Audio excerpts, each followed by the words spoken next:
Welcome to Ashdale, a serene and peaceful seaside village located far into the unquiet ocean south of the Feldip Hills. For over 400 years, people from all reaches of Gielinor flocked here to set up a better life for their families. Life on the island has always seemed to have been wonderful, until recently. Waves crash over the sides of the dock. The sea is a violent, frothing mess. Her shores have borne witness to the rise and fall of countless storms, but none like this. A place where Earth itself hides dangers older than any man can comprehend. Here our two heroes find themselves thrust into a peculiar story that neither could have foreseen. Stompy, the son of the land. Like many before him, he was born to forge, to shape metal into weapons and armor for the island's guard. A man of few words, yet strong in spirit. But even his skill at the forge could not prepare him for the darkness that lies beneath. August, the son of the sea, raised on salt water and hard labor, with the instinct for the waters of Ashdale. Yet even he cannot see what stirs in the deep. An ancient evil long sealed beneath the island's very bones.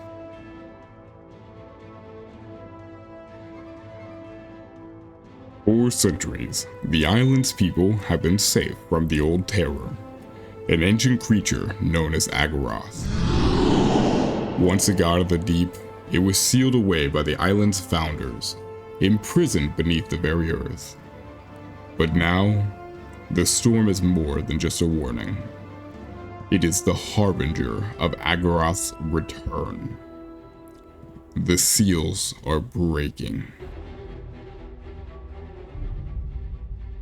With Agaroth's defeat, the world seemed to pause for a moment, and a rumbling could be felt through the core of Gielinor itself.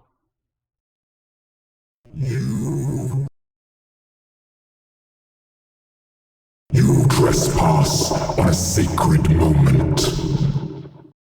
We are changing the world. Your existence shall be little more than a footnote. You should surrender now. The pain will be far less than what you will face further in. You shall go no further, abomination. Here's the basic rules of the series. Our heroes have been cursed by the ambassador to follow the vanilla chunk picker rule set, and must complete all tasks before being able to roll a new random chunk. We're not going to be backlogging whenever possible, but we will make exceptions for unrealistic grinds that would take an exorbitant amount of time, or grinds that are pointless, in that they do not give any direct unlocks. We'll also be adding grinds that the picker may not, if we feel that it missed something.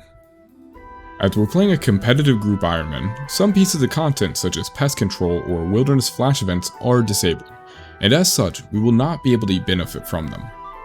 The goal of the series will be to kill the ambassador and release ourselves from the curse. If you have any questions, comments, or concerns on our rule set, please feel free to address them in the comments. And without further ado, we join our heroes in Ashdale for their first task. To start us off, we have Stompy knocking out the relatively short list of tasks here in Ashdale. One key point to mention is, as you can see, it only requires us to mine copper. It doesn't specify 10. If 2 tasks occupy the same requirement, it'll only show us 1.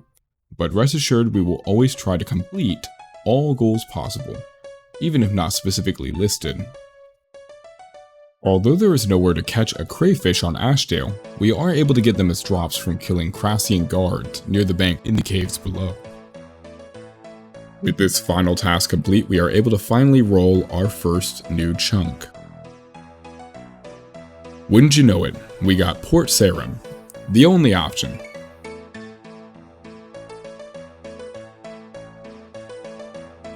Port Sarim, our new home.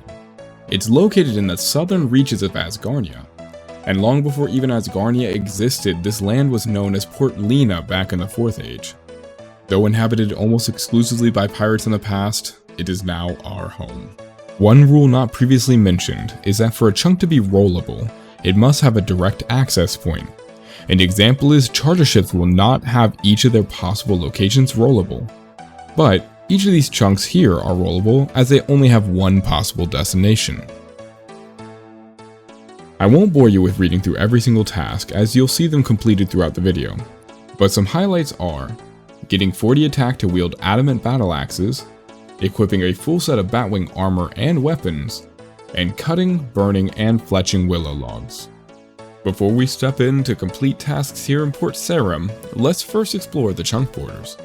Unlike old school RuneScape, RuneScape 3 does not have any plugins that would allow us to show the chunk borders. Instead, we have to try our best to find the edges of our chunks using both the chunk picker and the music track unlocks. One benefit is that the chunk picker will tell us what's available within our chunk, so even if we accidentally walk outside the bounds, we'll know not to collect resources that we shouldn't have access to.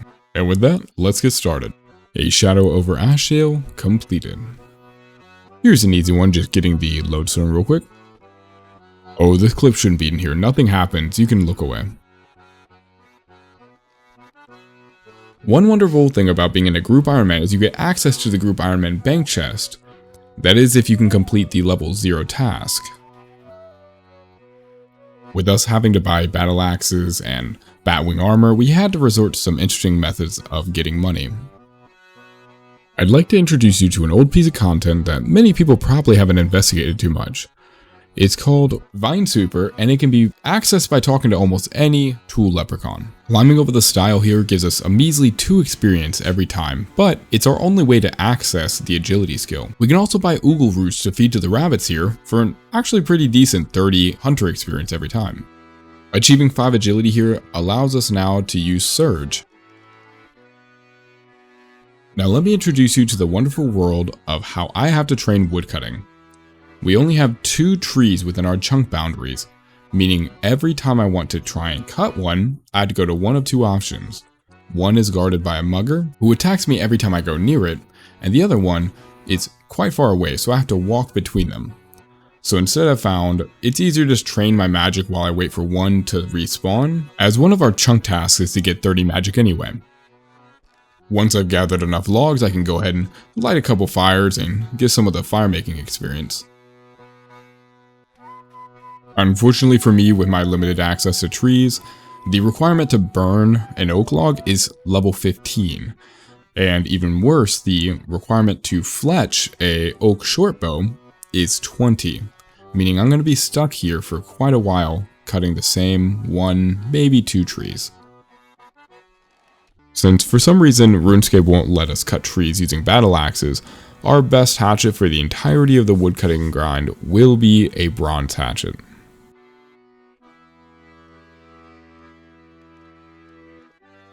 Finally, I was able to achieve 10 woodcutting, which means I can cut oak trees, but I'm still stuck here until 15 fire making and 20 fletching. Wonderful. But at least I'm level 10 now, so that's a bonus. One of the only upsides I can find while doing this grind is at least I have these goblins to kill to pass the time. If I had to just stand here waiting for the tree to respawn, I'd probably go crazy by now. Oh, and here's my first fire spirit. Unfortunately, none of the rewards are too exciting, but it's nice to get a little pop-up every so often. Speaking of pop-ups, now our fire making's done. We can move on to the oak logs, and it gets a lot easier from here. I still have to go back and complete the fletching grind, but I'll take these little wins when I can.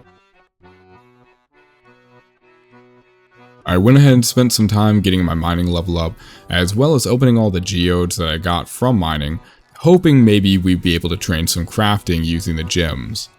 Unfortunately, even with all the time I spent here mining, we really didn't get enough for even 1 crafting level. After this, Stompy went ahead and got 40 attack, purchasing intermittent upgrades to his weapons, just making the grind a little more bearable. I know when it's cut down like this, it may seem like an easy feat, but killing this many low-level enemies to get all these levels did take quite a bit of time. I believe when I cut down this recording, it was a couple hours worth. But with these final kills, we're finally able to secure the 40 attack, which means we can wield adamant weapons. Well, we could, if we could afford them. Stompy, being the great friend that he is, decided he would help me out a little bit with my 20 fletching grind.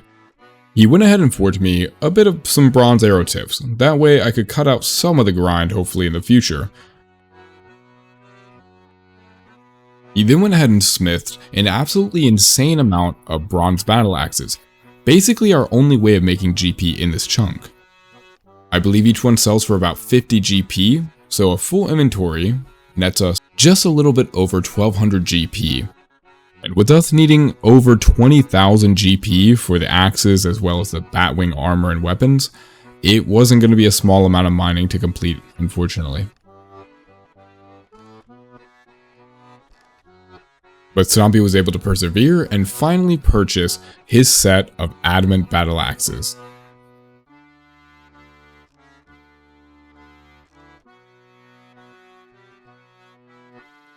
By killing seagulls and using their feathers to flight my arrow shafts, I was able to get a little bit more experience, as well as tipping them with the arrow tips that Stompy made me. It actually provided me a lot more experience. Even though we don't have the levels to start doing ports yet, you can actually start helping Meg way sooner, and it'll give you a weekly reward.